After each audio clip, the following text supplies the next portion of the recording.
Hello friends, आज हम पढ़ेंगे विद्युत धारा, जो क्लास 10th का चौथा number chapter, class 10th chapter number 4, class 10th में चैप्टर नंबर 4 है।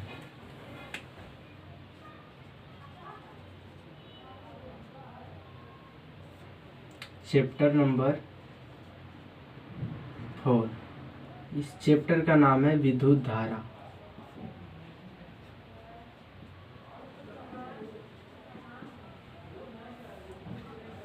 इस चैप्टर का नाम है विद्युत धारा। अब हम जानेंगे कि विद्युत धारा होता क्या है। सबसे पहले नंबर तो यही पढ़ना है ना, विद्युत धारा। विद्युत धारा किसे कहते हैं, तो इसको जानने के लिए परमाणु के बारे में आपको जानना बहुत ही आवश्यक है। और परमाणु के बारे में आप जान चुके हैं 9th क्लास में, 10th में भी केमिस्ट्री में परमाणु दिया हुआ है, वहाँ से भी आप जान सकते हैं। और ऐसे काम भर हम यहाँ पर भी बताएंगे। परमाणु की पहले संरचना, परमाणु के बारे में जानना पड़ेगा, उसके बाद फिर आप विद्युत धारा को समझने के लिए सक्षम हो जाएंगे। परमाणु जो होता है 3 मौलिक कण से बना हुआ होता है, इलेक्ट्रॉन, प्रोटॉन, न्यूट्रॉन। तो इलेक्ट्रॉन के बारे में हमें चर्चा करना है। तो हमने एक वीडियो बना चुका है परमाणु से, परमाणु पर एक वीडियो मैंने बना दिया है, जो कि विद्युत धारा के पर्पज से ही था। तो वो वीडियो अपलोड हो चुका है, इसमें भी हम ऐड कर देंगे, ठीक है। तो परमाणु के बारे में आप देख लिए वीडियो। उसके बाद इलेक्ट्रॉन के बारे में बताए थे। तो इलेक्ट्रॉन, जैसे विद्युत धारा आप किसे कहते हैं, तो जैसे जल का धारा, तो जब पानी का बहाव रहता है तो उसको जल की धारा कहते हैं। जहाँ पर देखते हैं ना स्रोत या फिर कुछ वगैरह में पानी एक दिशा की ओर सभी पानी चलता जाता है, तो उसको हम कहते हैं जल की धारा। उसी प्रकार से विद्युत धारा, विद्युत मतलब इलेक्ट्रॉन, ये समझिए, विद्युत मतलब इलेक्ट्रॉन, इलेक्ट्रॉन की धारा को विद्युत धारा कहेंगे। तो आप बोलिएगा कि इलेक्ट्रॉन का धारा तो हम कभी नहीं देखे हैं सर, जल का धारा तो देखे हैं। तो इलेक्ट्रॉन का धारा कहाँ पर होता है, जब कोई तार लेते हैं। आपके घर में बिजली जल रहा होगा, बिजली से बल्ब, चार्जिंग वगैरह चल रहा होगा, हीटर और फ्रिज, ये सब चलता है। तो इसमें विद्युत धारा ही जाता है। विद्युत मतलब इलेक्ट्रॉन की धारा तार के माध्यम से। जैसे कोई तार है, ये तार है इस तरह से, और यहाँ पर ही कोई मान लीजिए बल्ब वगैरह लगा हुआ है, इस तरह से बल्ब लगा हुआ है, इस तरह से जा रहा है, इस तरह से। तो यहाँ पर क्या हो रहा है, ये तार है मोटा सा, एक तार ये और एक तार यहाँ से, ठीक है। तो इसमें इलेक्ट्रॉन का धारा जा रहा है, इलेक्ट्रॉन का धारा, इलेक्ट्रॉन आगे की ओर बढ़ता जा रहा है। इलेक्ट्रॉन की धारा एक दिशा से दूसरी दिशा की ओर, समझे, इलेक्ट्रॉन का धारा। तो इसे ही विद्युत धारा कहते हैं। इलेक्ट्रॉन की धारा को विद्युत धारा कहते हैं। जैसे जल की धारा होता है उसी तरह इलेक्ट्रॉन की धारा, ऐसे समझ सकते हैं। और विद्युत धारा के बारे में तो ये चैप्टर ही है, इसमें तो डिटेल से इसी के बारे में पढ़ना ही है, तो इसके बारे में पढ़ते हैं आज। सबसे पहला नंबर हम बताएंगे आवेश के संरक्षण सिद्धांत। फर्स्ट टॉपिक आपका ही है विद्युत धारा में। आप परमाणु के बारे में जान ही लिए, परमाणु के बाद इलेक्ट्रॉन का प्रवाह किस तरह से हो रहा है ये भी जान लिए कि विद्युत धारा किसको कहते हैं। अब आवेश किसको कहते हैं? आवेश इलेक्ट्रॉन पर माइनस चार्ज होता है। चार्ज मीन्स आवेश। इलेक्ट्रॉन पर माइनस चार्ज होता है, माइनस चार्ज, सॉरी दो नहीं एक ही। इलेक्ट्रॉन पर माइनस चार्ज होता है तो ये ऋण आवेश है, इसमें ऋण आवेश होता है, और इसमें प्रोटॉन पर धन आवेश होता है। तो आवेश आप जानते हैं इलेक्ट्रॉन या प्रोटॉन, इसी को हम आवेश कहते हैं। कोई एक चीज़ का नाम लेते हैं तो इलेक्ट्रॉन या प्रोटॉन। तो विद्युत धारा, अब हम आवेश संरक्षण सिद्धांत की बात करते हैं। जैसा कि हम परमाणु के बारे में जब समझा रहे थे तो एक एग्जाम्पल लिए थे। क्या एग्जाम्पल लिए थे? तो एवोनाइट का छड़, नहीं ये एग्जाम्पल नहीं, हम रेशम का कपड़ा और कांच का लिए हैं। तो रेशम का कपड़ा और कांच, कांच की छड़ में अगर हम रेशम की कपड़ा को रगड़ते हैं तो क्या होता है? कांच से कुछ इलेक्ट्रॉन निकलकर रेशम के कपड़ा पर चला जाता है, जिससे इलेक्ट्रॉन जा रहा है, मतलब निगेटिव इससे जा रहा है। और निगेटिव किस पर जा रहा है? रेशम के कपड़ा पर। तो रेशम का कपड़ा जो हो जाएगा वो क्या हो जाएगा? निगेटिव हो जाएगा। रेशम का कपड़ा जो हो जाएगा निगेटिव हो जाएगा, मतलब इलेक्ट्रॉन ज़्यादा हो गया उसमें। और कांच पर क्या आ जाएगा? पॉजिटिव आ जाएगा, पॉजिटिव चार्ज आवेश आ जाएगा। इस पर आवेश आया वगैरह नहीं, इस परमाणु उदासीन होता है।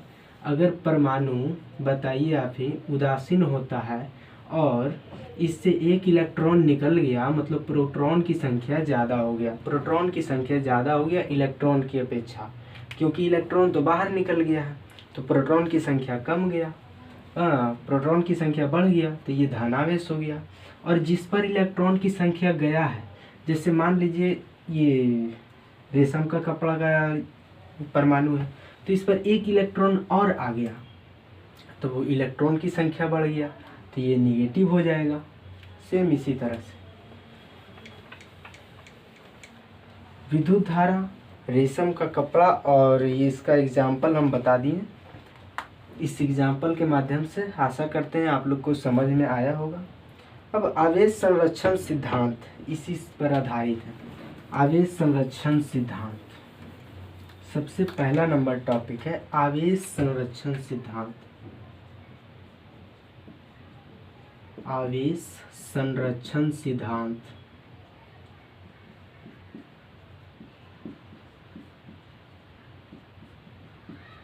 आवेश संरक्षण सिद्धांत क्या होता है ये आप समझिए। इसका कहना है, इस सिद्धांत के अनुसार हम आवेश को न तो उत्पन्न कर सकते हैं और ना ही आवेश को हम नष्ट कर सकते हैं। केवल और केवल हम एक वस्तु से दूसरे वस्तु में स्थानांतरित कर सकते हैं। क्या आप लोग को ये समझ में आया या फिर से बोलें? आवेश को ना तो हम नष्ट कर सकते हैं ना ही उत्पन्न कर सकते हैं। कैसे भाई? जैसे अभी हम एग्जाम्पल लिए, और बहुत सारे एग्जाम्पल है, ऐसा बात नहीं। जैसे क्या करें, रुकिए एक प्रैक्टिकल करके दिखाते हैं आप लोगों को। एक प्रैक्टिकल के माध्यम से हम आप लोगों को समझाइए देते हैं।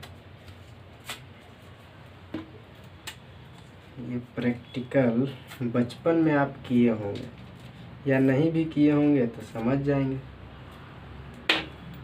इस पर देखिए, हम कागज का बहुत सारा टुकड़ा ले लिए।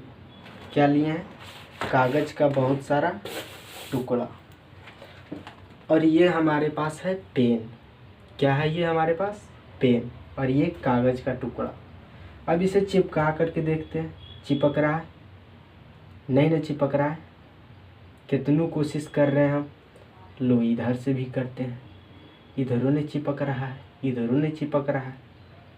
और वही हम इसको जब हम बाल से रगड़ लेते हैं, थोड़ा बाल से रगड़ने के बाद आप लोग देखिएगा जादू, देखिए चिपक गया था ना, और रगड़ेंगे और चिपकेगा। इसका कारण भी बताएंगे। देखिए आकर्षित हो रहा है ना, यही है। और करके देखते हैं भाई, आप लोग को अगर मज़ा आ रहा है तो देखिए गिरा ना। तो इससे देखिए क्या समझे आप कि जब इसको हम रगड़ें बाल से तो क्या हुआ, इसका जो कुछ इलेक्ट्रॉन था वो मेरा बाल ले लिया, इसका इलेक्ट्रॉन जो था वो मेरे बाल के पास चला गया, तो इस पर आ गया धनावेश। और इस पर इलेक्ट्रॉन चारों तरफ चक्कर लगा रहा था, बाहरी कक्षा में इलेक्ट्रॉन था, और प्रोटॉन इलेक्ट्रॉन को आकर्षित करता है, ऋणावेशित धन आवेश को आकर्षित करता है। तो यही है, यही आकर्षित किया। अब एक बात पर गौर कीजिए, हम क्या बोले कि इलेक्ट्रॉन, इसका इलेक्ट्रॉन मेरा बाल में चला गया, मतलब कि इलेक्ट्रॉन का स्थानांतरण हुआ है। यहाँ पर क्या हुआ, इलेक्ट्रॉन का स्थानांतरण का मतलब हुआ कि यहाँ पर से वहाँ पर चले जाना, एक जगह से दूसरे जगह चले जाना, तो ये हुआ स्थानांतरण। तो इलेक्ट्रॉन का क्या हुआ, स्थानांतरण हुआ। यहाँ तक समझ गए। तो आवेश संरक्षण सिद्धांत के अनुसार हम आवेश को ना तो नष्ट कर सकते हैं और ना ही उत्पन्न कर सकते हैं। हम नष्ट किए नहीं किए, केवल स्थानांतरित किए। यही कहता है आवेश संरक्षण सिद्धांत। ठीक है, ये सिद्धांत आप समझ गए होंगे। अब अगला टॉपिक चलते हैं, चालक पदार्थ, अचालक, कुचालक क्या होता है। जैसे प्लास्टिक हो गया, एक ठो तांबा हो गया, लोहा हो गया, ये सब वगैरह के बारे में, कि कौन चालक है, कौन अचालक है, कौन अर्धचालक है। जिससे में ले लेते हैं चालक, पहले पढ़ाते हैं भाई। चालक, चालक में क्या होता है कि इलेक्ट्रॉन का प्रवाह आसानी से हो जाता है। जैसे तांबा का तार, आप लोग सुने होंगे कि चांदी का जो तार रहता है उसमें धारा बहुत ज़्यादा मात्रा में, बहुत स्पीड में चलता है। पहले के ज़माने में लोग चांदी का लगाया करते थे टोका, चांदी का टोका लगाया करते थे कि धारा अच्छा से आ जाए। किसमें, मेरा वायर में, मेरा तार में। इसलिए तो चांदी एक अच्छा चालक है, इलेक्ट्रॉन का प्रवाह आसानी से हो जाता है, चालक कहते हैं। जिसमें इलेक्ट्रॉन का प्रवाह धड़ाधड़ एकदम स्पीड में होने लगे, उसको हम चालक कहते हैं। इसका जैसे चांदी हो गया, और चांदी बहुत ज़्यादा महंगा है, इसलिए हम लोग कॉपर का यूज करते हैं घर के वायर के लिए। कॉपर का भी किसी किसी को महंगा लगता है भाई, तो एल्युमिनियम ले लेता है। बाद में एल्युमिनियम का यूज करता है, काहे कि कॉपर वाला चुरा लेगा और कॉपर वाला होता है महंगा, इसलिए एल्युमिनियम का यूज करता है, समझे। फिर लोहा भी हो गया, ये सब जितना भी है ना, धातु अधिकतर चालक ही होता है। ठीक है, चालक के बाद अब समझते हैं अर्धचालक। अर्धचालक किसको कहेंगे भाई, इससे पहले हम समझ लेते हैं। अगर कुचालक तो ज़्यादा बढ़िया रहता है। अचालक या कुचालक, अचालक या कुचालक, ये तीनों पढ़ना है। तो चालक तो आप समझ गए। अब कुचालक इसी का उल्टा, जो इलेक्ट्रॉन का प्रवाह नहीं करता है अच्छे से। जैसे लकड़ी से हम टोका को इसे फंसा देते हैं, कोई भी काम होता है लकड़ी से कर लेते हैं, उससे करंट नहीं आता है। वही लोहा वाला तार ले जाइए आप, और लोहा वाला तार डाल दीजिए, या फिर टोका लगाइए लोहा वाला तार से, क्या होगा चल जाओगे। इसलिए हम लकड़ी का, बांस का यूज करते हैं। तो ये कुचालक हो गया। जैसे लकड़ी कुचालक हो गया। प्लास्टिक, लकड़ी, प्लास्टिक,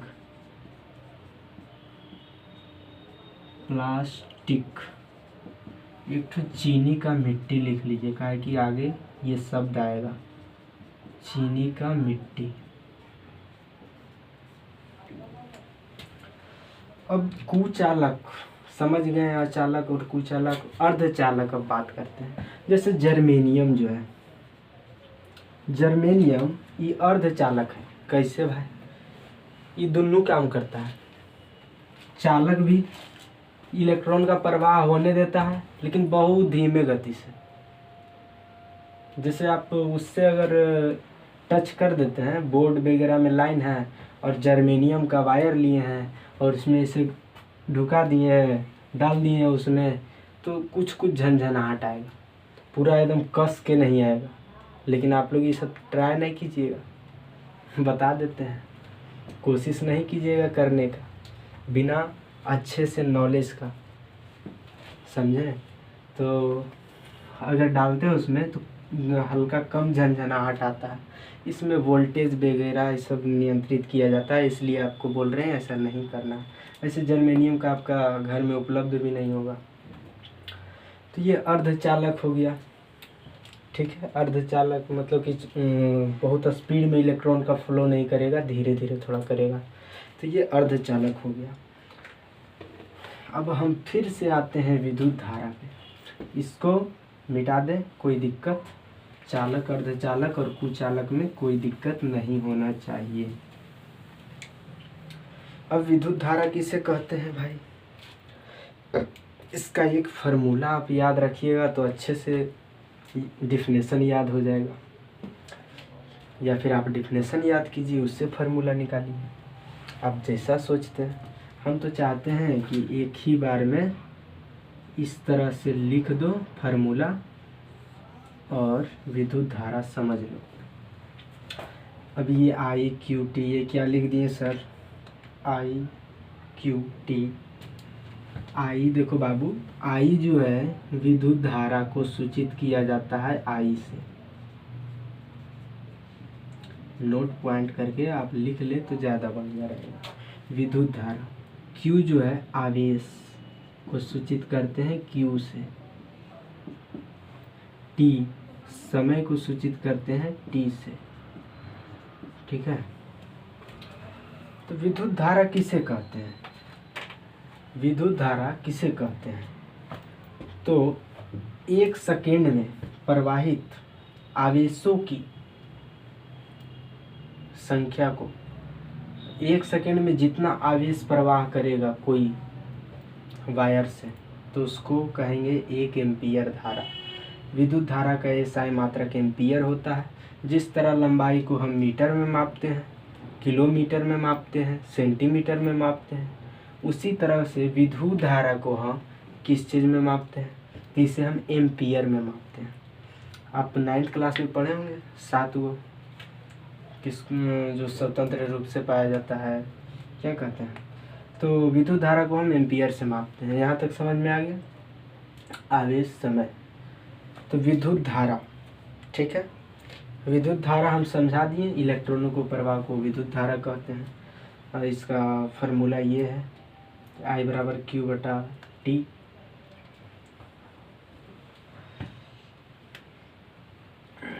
यहाँ तक आप लोगों को कोई दिक्कत नहीं होना चाहिए। इसका एसआई मात्रक भी बता दिए। विद्युत धारा का एसआई मात्रक एम्पीयर होता है। एसआई मात्रक एम्पीयर को ए से सूचित करते हैं, बड़ा वाला ए से। अब एग्ज़ाम में कभी कभी 2 मार्क्स में ऐसा क्वेश्चन पूछ देता है, 1 एम्पीयर से आप क्या समझते हैं? इस तरह से पूछ देता है, तो आप क्या लिखिएगा? 1 एम्पीयर से आप क्या समझते हैं? क्या समझते हैं बताइए? 1 एम्पीयर से आप क्या समझते हैं भाई? तो यहाँ पर ही हम बता देते हैं, 1 एम्पीयर से आप क्या समझते हैं, समझा देते हैं। 1 एम्पीयर मतलब आई बराबर 1 होना चाहिए। आई बराबर 1, आवेश भी 1 होना चाहिए और टी भी 1 होना चाहिए, तभी ना ये 1 एम्पीयर बनेगा। तुम ही बता, आई बराबर 1 होना चाहिए, 1 एम्पीयर, 1 कूलम होना चाहिए आवेश, आवेश का SI मात्रक कूलम होता है और समय 1 सेकेंड होना चाहिए, तभी ना। तो ऐसे आप लिखिएगा, 1 एम्पियर की परिभाषा लिखने के लिए कहेगा तो ऐसे, 1 सेकेंड में किसी तार से या फिर किसी चालक से, 1 सेकेंड में किसी चालक से अगर 1 कूलम आवेश, 1 सेकेंड में 1 कूलम आवेश अगर चला जाता है तो वह 1 एम्पियर कहलाता है। 1 सेकेंड में प्रवाहित 1 कूलम आवेश को हम 1 एम्पियर कहते हैं। समझ में आया? इस तरह से परिभाषा इसी से निकल जाएगा। ये फार्मूला आप याद रखिएगा, इसी से आप समझ जाइएगा। अब आगे हम समझेंगे विभव को। आगे हम क्या समझेंगे? विभव। आप इस चैप्टर में ना फार्मूला भी याद रखिएगा तो परिभाषा याद हो जाएगा। V बराबर W/Q, एक तो ये है फार्मूला, V बराबर W/Q। यहाँ विभव हम समझ रहे हैं, क्या समझने वाले हैं? विभव।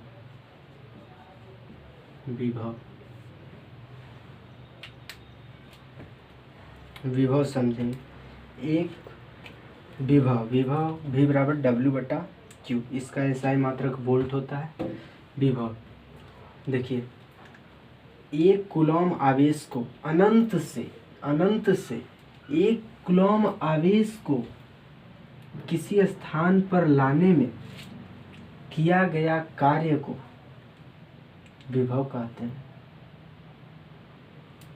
इस तरह से अनंत, मान लीजिए कहीं से आ रहा है, ये पृथ्वी है भाई, यहाँ से हम यहाँ तक कोई आवेश को लाए हैं, यहाँ से हम यहाँ तक आवेश को लाए हैं खींच करके, जितना कार्य करना पड़ा है ये आवेश है। अनंत से लाई गई आवेश को किसी स्थान पर लाने में किया गया कार्य को विभव कहेंगे। समझ में आया? मतलब कि अनंत से किसी आवेश को, किसी इलेक्ट्रॉन को या किसी आवेश को लाने में खर्च की गई ऊर्जा को विभव कहेंगे। समझ में आया? अनंत से किसी स्थान तक लाने में की गई ऊर्जा को विभव कहेंगे। मिटाए क्यों? इसी में समझा देते हैं। V का मात्रक होता है वोल्ट। इसको देखो, V को हम क्या कहते हैं? वोल्ट। हम सूचित विभव को हम V से सूचित किए हैं। W जो है वो कार्य है, जिसका SI मात्रक जूल होता है। कार्य, ऊर्जा भी U से सूचित करते हैं, W की जगह U, सेम चीज होता है। Q आवेश, जिसको कूलम में मापते हैं। कार्य को हम जूल में मापते हैं। विभव को हम वोल्ट में मापते हैं। समझ गए आप? इस तरह से परिभाषा बना दीजिएगा। अगर बना दीजिएगा तो लिखिए हाँ बना देंगे। ठीक है? विभव का फॉर्मूला SI मात्रक वोल्ट। विभव का SI मात्रक ये है, SI मात्रक इसका वोल्ट है। ठीक है? अब 1 वोल्ट का परिभाषा अगर पूछेगा, एग्जाम में पूछ सकता है भाई। 1 एम्पियर वाला अगर पूछा है तो 1 वोल्ट का भी पूछ सकता है। आशा तो बनता है कि पूछ दे, कोई गारंटी नहीं है कि भी एम्पियर से आया हुआ। 1 एम्पियर से आप क्या समझते हैं, तो 1 वोल्ट से आप क्या समझते हैं, ये भी पूछ देगा। तो 1 वोल्ट से आप क्या समझते हैं, तो 1 वोल्ट से आप क्या समझते हैं, तो 1 कूलम आवेश को अनंत से लाने में खर्च ऊर्जा को 1 वोल्ट कहते हैं। नहीं, 1 कूलम आवेश को किसी स्थान तक लाने में खर्च की गई 1 जूल ऊर्जा को हम विभव कहते हैं। जैसे देखो V का मान भी अगर हम 1 वोल्ट मान लें और W का भी 1 और Q का 1, तभी ना 1 आएगा। विभव 1 हमें लाना है, वोल्टेज 1 वोल्ट हमें लाना है, तो 1 वोल्ट लाने के लिए दोनों 1 और 1 रहेगा तभी ना आएगा। 1 जूल रहेगा और 1 कूलॉम रहेगा तभी नहीं आएगा 1 वोल्ट।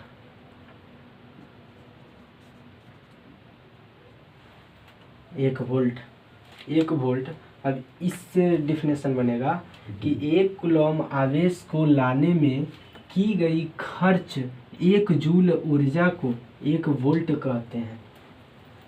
तो इस तरह से आप परिभाषा लिख दीजिएगा, जो बोले वही सिर्फ लिखना। तो यहाँ तक आपका हो गया। 1 वोल्ट से को परिभाषित करें, अगर ऐसा क्वेश्चन आएगा तो आप बना दीजिएगा। अब मिटाते हैं इसे हम और समझते हैं विभवांतर को। इसी से रिलेटेड है विभवांतर।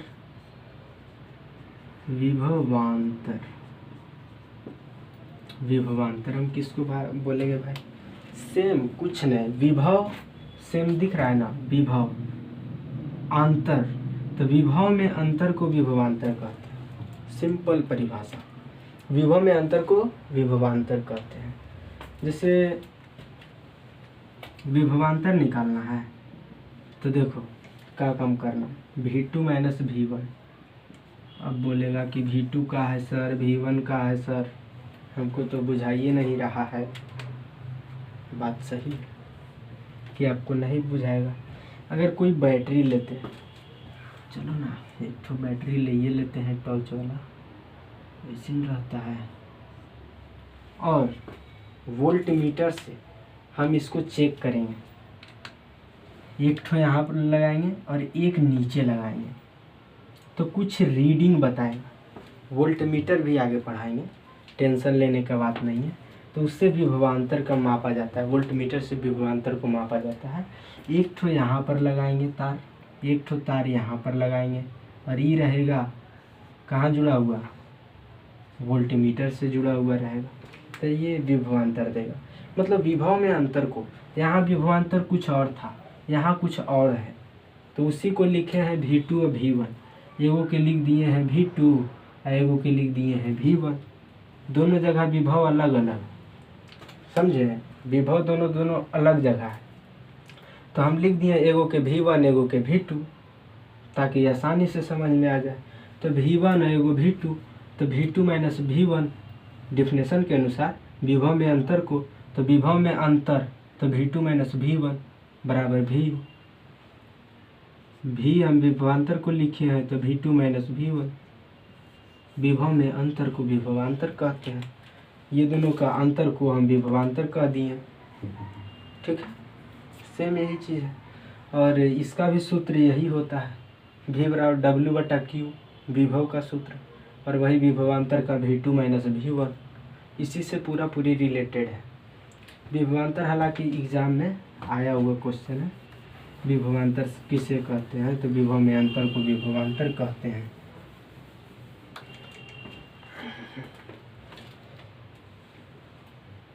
अब समझेंगे अमीटर के बारे में। अमीटर किसको कहते हैं? तो यह एक ऐसा युक्ति या यंत्र है, अमीटर एक ऐसा युक्ति या यंत्र है, ऐसा डिवाइस है कह लो, कि यह विद्युत धारा को मापता है।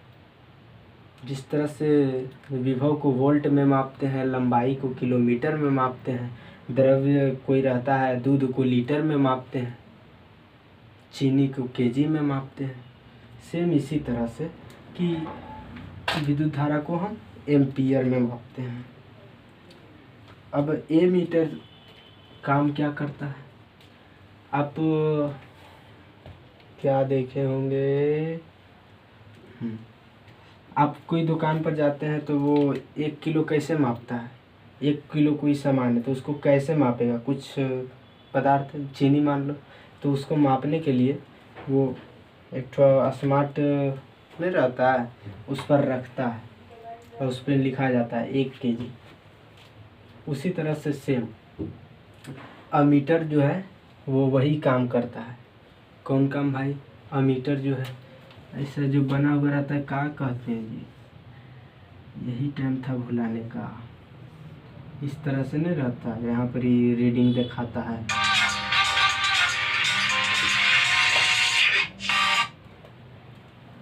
रीडिंग दिखाता है ना, यहाँ पर रीडिंग दिखाता है 1 kg या फिर जितना भी दिखाता है। तो इसी तरह से अमीटर विद्युत धारा को मापने के लिए काम में आता है। तो अमीटर देखो, जैसे यहाँ पर ही इसको श्रेणी क्रम में लगाते हैं इस तरह से। अमीटर यहाँ पर लगा देंगे, ये धारा जा रहा है और यहाँ पर क्या काम करेंगे ना, यहाँ पर ही अमीटर लगाएंगे, एक तो बीच में अमीटर लगा देंगे, समझे? अमीटर लगा दिए तो ये हमको रीडिंग देगा, कुछ इस तरह से कुछ रीडिंग देगा। ऐसे इस तरह से रहता है, इधर चाहे इधर, ठीक है ना, इधर चल जाएगा, कभी इधर आ जाएगा। मोटर वगैरह के अथी में देखे होंगे, वोल्ट मीटर, वोल्टेज लगा हुआ रहता है समरसेबल वगैरह, तो वो वोल्ट मीटर होता है। किसी किसी में एमीटर भी लगा हुआ रहता है। तो यही काम करता है अमीटर। अमीटर एक ऐसा युक्ति है जो विद्युत धारा को मापता है। सिंपल भाषा में हम यही कह सकते हैं। ऐसे सूचित किया जाता है ए से, जैसे केजी को, हाँ केजी तो बोलिए दिए, किलोग्राम के केजी से सूचित किया जाता है।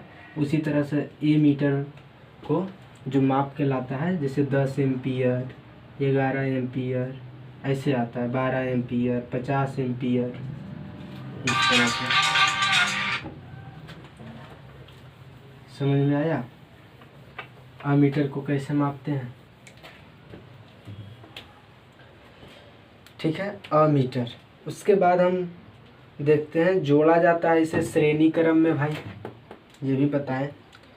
फिर इसका प्रतिरोध जो होता है वो शून्य होता है। अमीटर का प्रतिरोध जो होता है ना वो शून्य होता है, रेजिस्टेंस 0 होता है। रेजिस्टेंस के बारे में आगे पढ़ाएंगे। प्रतिरोध किसको कहते हैं? जो विद्युत धारा को रोकने का काम करता है। उधर से इलेक्ट्रॉन आ रहा है ना, और जो रोकने का काम कर रहा है, उसे आगे नहीं जाने दे रहा है, उसको प्रतिरोध कहते हैं। जिस तरह से समाज में लोग क्या करते हैं कि कोई ऊपर चढ़ रहा है तो उसको नीचे खींचता है, उसी तरह से प्रतिरोध जो है, विद्युत धारा जा रही है तो उसको रोकता है, यही काम करता है प्रतिरोध। ठीक है, इसका प्रतिरोध शून्य होता है। अब देखिए वोल्ट मीटर, अमीटर जाने। अब वोल्ट मीटर, इसको समांतर क्रम में जोड़ा जाता है। इसको भी जैसे एक ठो प्लस साइड में है, जैसे कोई बोर्ड है, बोर्ड में एगो प्लस रहेगा, एक ठो माइनस रहेगा, दोनों छेद रहता है। यहाँ पर ही एक ठो लगाने वाला रहता है। ये बोर्ड है, यहाँ पर ही एक ठो स्विच रहता है। इस तरह से मान लो एक ठो बोर्ड है तो प्लस माइनस। तो वोल्ट मीटर को मापने के लिए इसमें कितना वोल्ट आ रहा है, तो इसके लिए क्या काम करते हैं, एक ठो वोल्ट मीटर लेते हैं भाई, जिस पर भी लिखा हुआ रहेगा। यहाँ पर कुछ रीडिंग देगा, यहाँ पर ही कुछ लिखा के आएगा। और इसका जो 2 सिरा रहता है, एक सिरा इधर, एक सिरा इधर, यहाँ से ये ऐसे, फिर यहाँ से एक ठो ऐसे, यहाँ पर एक कोड जैसा रहता है थोड़ा इस तरह से थोड़ा मोटा। इस पर प्लास्टिक का कवर रहता है। और ये दोनों को एक ठो प्लस में डालेंगे, एक ठो माइनस में डालेंगे, तो ये समांतर क्रम में जुड़ा होता है। अब श्रेणी क्रम और समांतर क्रम आप नहीं जानते हैं किसको कहते हैं, श्रेणी क्रम और किसको कहते हैं समांतर क्रम।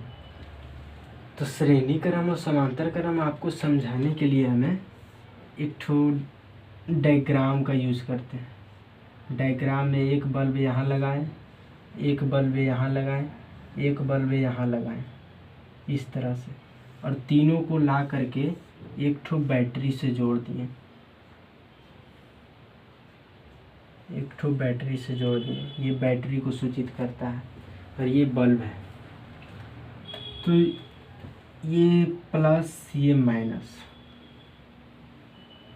सभी सीरीज में जुड़ा हुआ है, समांतर क्रम में नहीं, श्रेणी क्रम में। और समांतर क्रम बताएंगे ना फिर अच्छे से क्लियर हो जाएगा। समांतर क्रम देखिए इस तरह से, इस तरह से, इधर प्लस इधर माइनस। और क्या काम करेगा, यहाँ पर ही एक ठो बॉल लगा देते हैं और एक और नीचे में लगा देते हैं बल्ब। यहाँ पर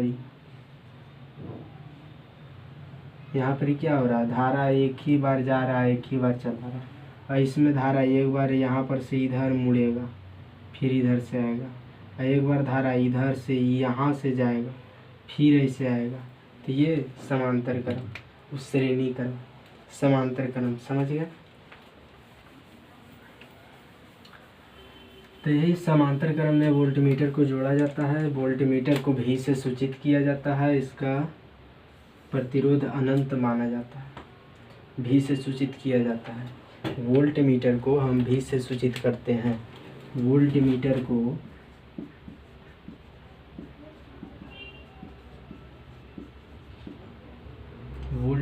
को हम भी से सूचित करते हैं, ठीक है। अमीटर को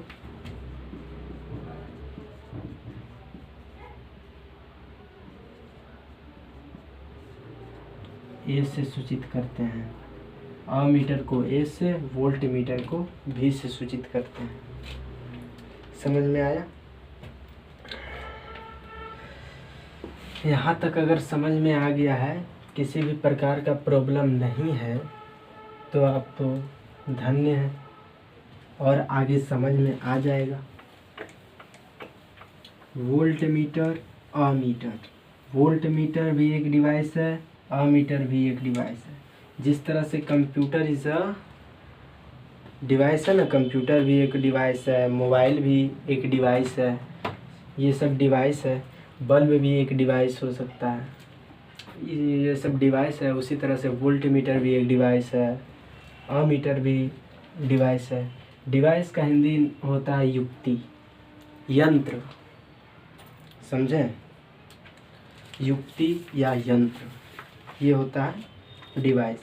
तो अमीटर और वोल्टमीटर में किसी भी प्रकार का प्रॉब्लम, वोल्टमीटर विभव को मापता है और अमीटर विद्युत धारा को मापता है।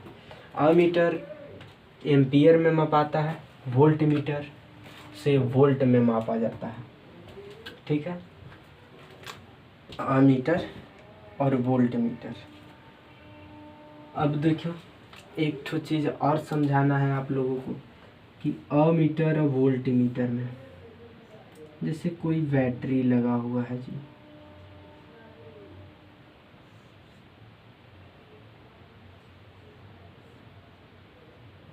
कोई बैटरी लगा हुआ है, तो इसमें क्या होता है ना, इलेक्ट्रॉन का प्रवाह किधर से किधर होता है भाई, इधर से इधर होगा या इधर से इधर होगा, कोई एक साइड होगा।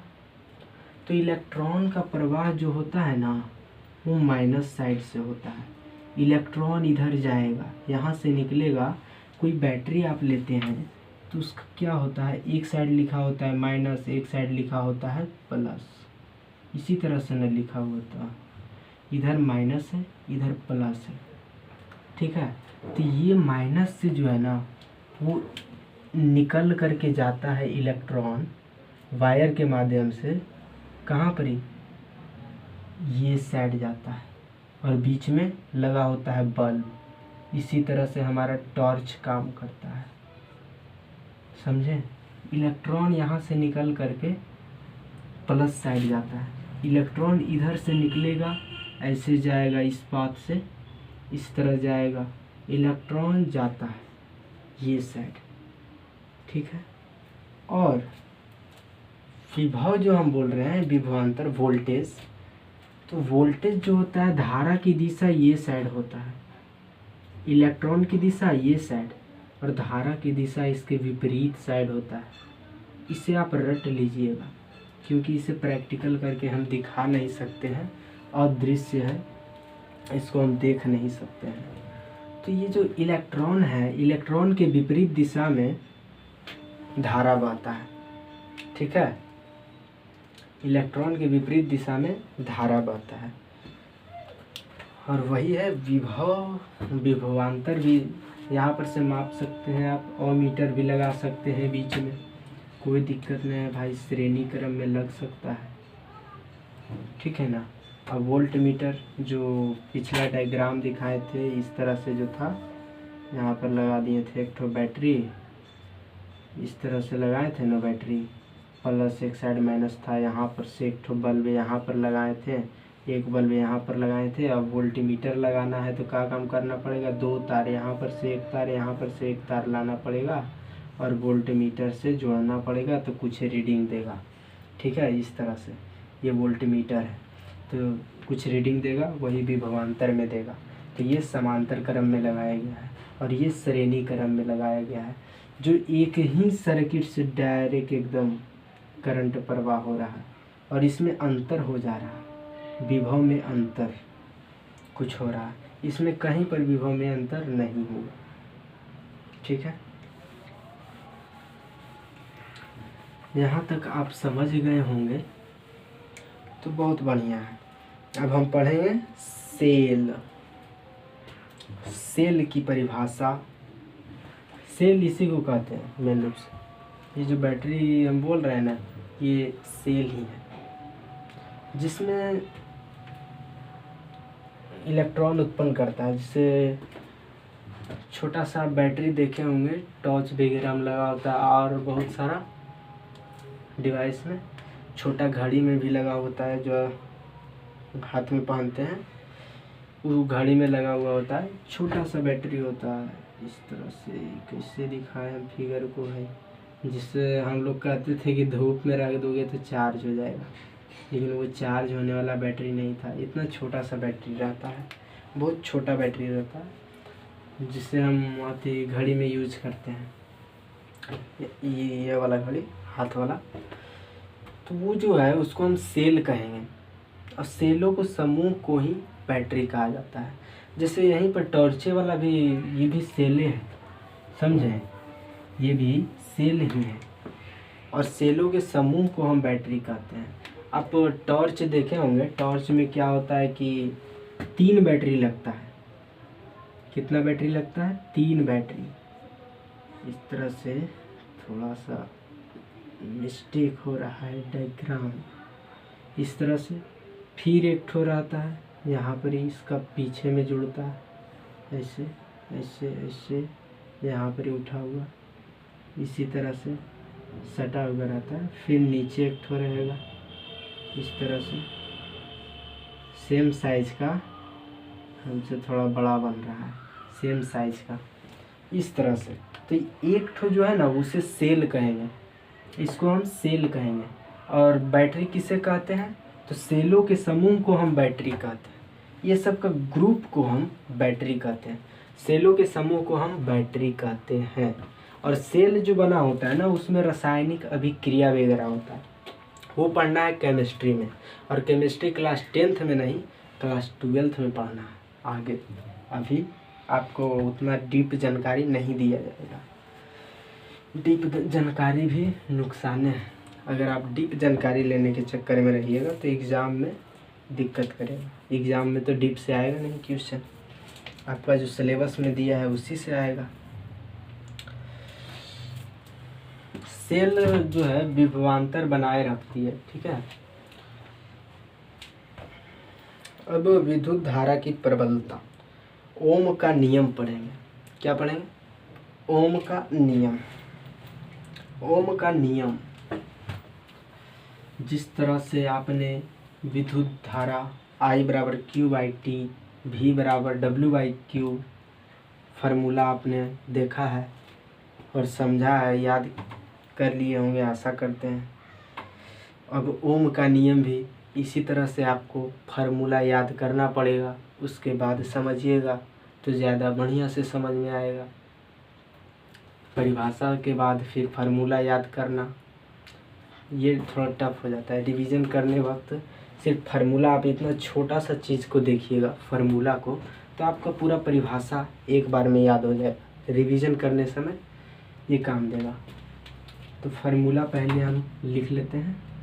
हम ओम का नियम में पढ़ाने जा रहे हैं, तो V बराबर I R, ये हमारा फार्मूला। ये फार्मूला आया, ये है नहीं, आया किससे आया भाई?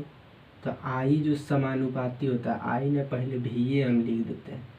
V समानुपाती होता है I का। V किसका समानुपाती होता है? I का